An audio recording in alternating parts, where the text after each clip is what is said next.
আজিৰ ভিডিঅ'টো আৰম্ভ কৰিছো শিৱসাগৰ টাউনৰ পৰা। কলৈ গৈ আছো জানেনে? জয়সাগৰ। আৰু বাটত গৈ থাকোতে দেখা পালো নৰ্থ ইষ্টৰ ৰাইডাৰসকলে শিৱসাগৰ ভ্ৰমণ কৰি আছে। সকলোকে শিৱসাগৰলৈ স্বাগতম দেই। আহি পালোহি জয়সাগৰ। এতিয়া আমি গৈ আছো আমাৰ প্ৰথমটো ডেষ্টিনেশ্যনলৈ বুলি, মানে জয়সাগৰৰ হেৰিটেজ। আৰু ইয়ালৈ আহি দেখিছো ইমান এটা শান্ত পৰিৱেশ।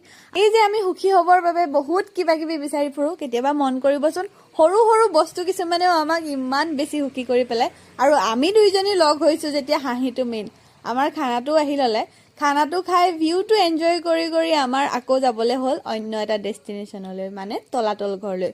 আৰু ইয়াত আহি দেখিছো নৰ্থ ইষ্টৰ ৰাইডাৰসকলেও তলাতল ঘৰলৈ আহিছে। কিবা এটা ভাল লাগি গ'ল দেখি। আৰু আজিকালি আকৌ চব অনলাইন নহয়, সেইকাৰণে আমিও অনলাইনে টিকেট কৰিবলগীয়া হৈছে।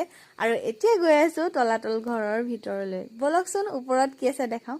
ইমান এটা শান্ত পৰিৱেশ চাওকচোন। মোৰ যিহেতু ভিডিঅ'টো ইমান দীঘলীয়া নহয়, তলাতল